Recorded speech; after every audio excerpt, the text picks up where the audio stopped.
Hace 252 millones de años, la Tierra empezó a morir.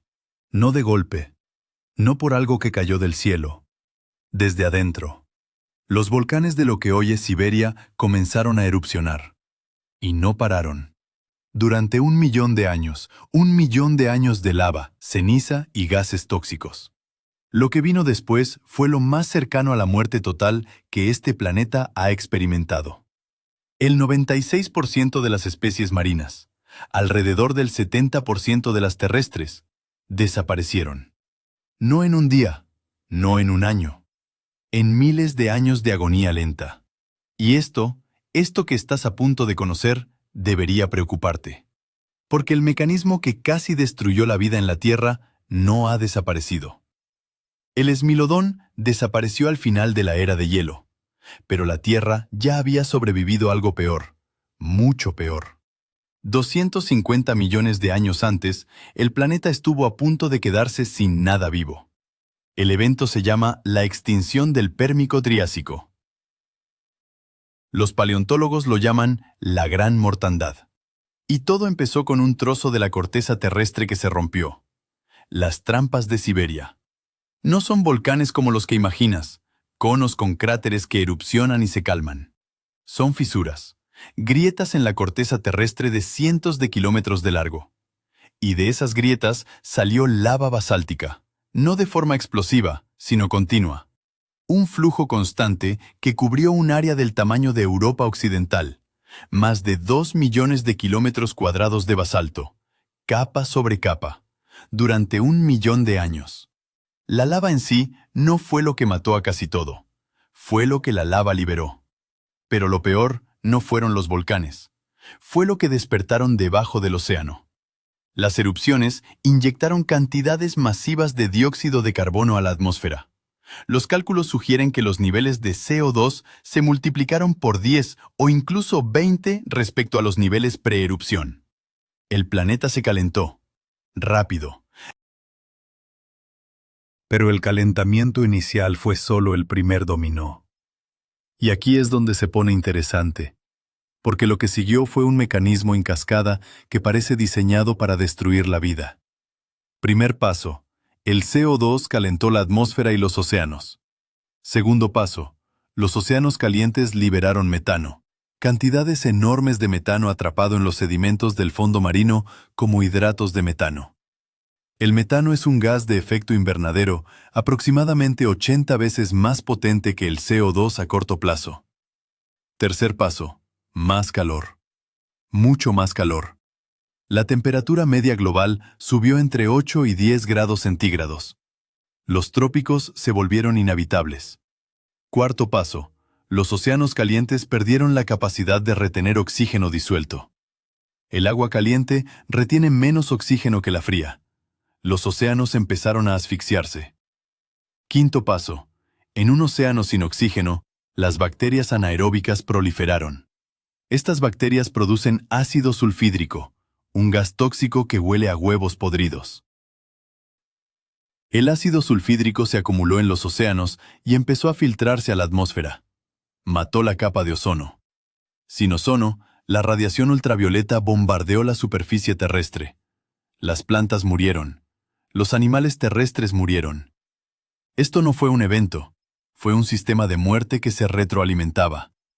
El océano se convirtió en algo que cuesta imaginar. Capas superiores calientes, ácidas, sin oxígeno. Capas profundas estancadas, llenas de ácido sulfídrico, negras.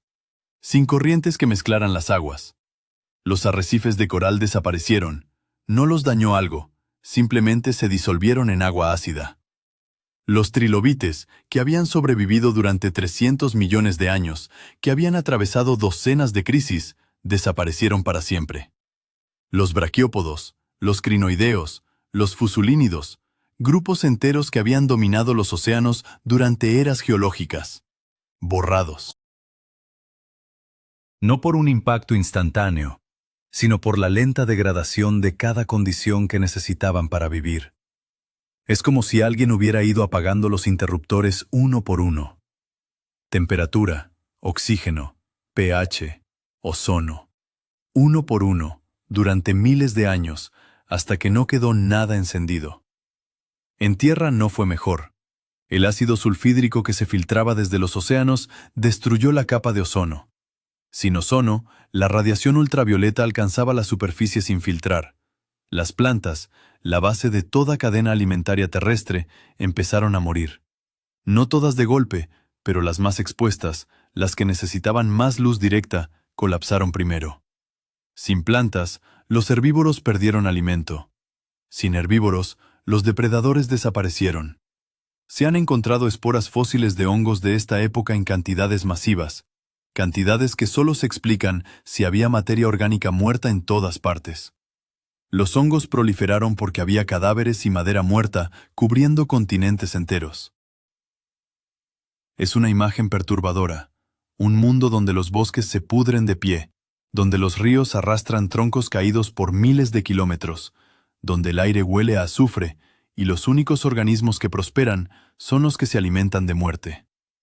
Los geólogos lo detectan en el registro fósil como una capa de hongos, un estrato que marca el momento exacto en que la Tierra dejó de ser un lugar para cosas vivas y se convirtió en un festín para descomponedores. Eso no es ciencia ficción, eso es geología.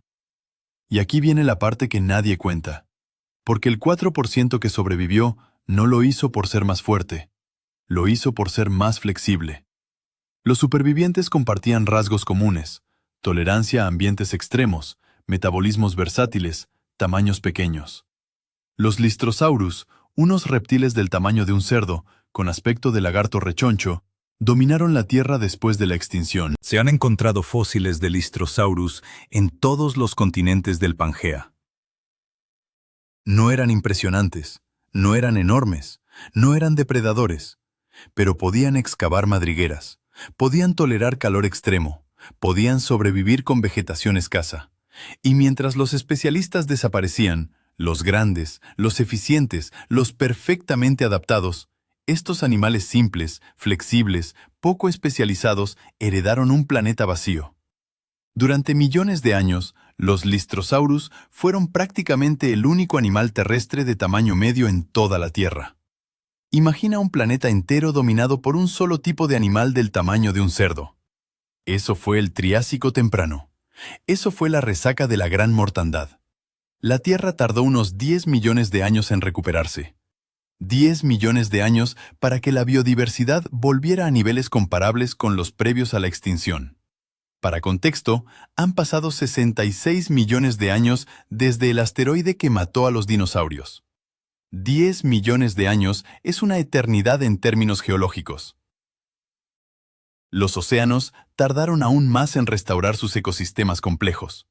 Los arrecifes de coral no reaparecieron durante millones de años. Las cadenas tróficas marinas se reconstruyeron de cero, lentamente, torpes, sin los grupos que las habían dominado durante centenas de millones de años. El dato que más perturba es simple.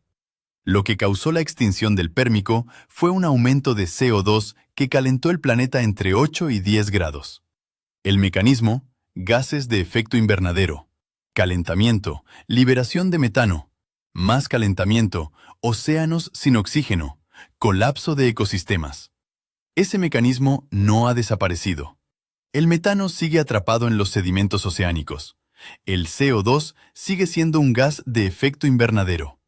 Y los niveles actuales de CO2 están subiendo más rápido que en cualquier momento del registro geológico de los últimos 66 millones de años.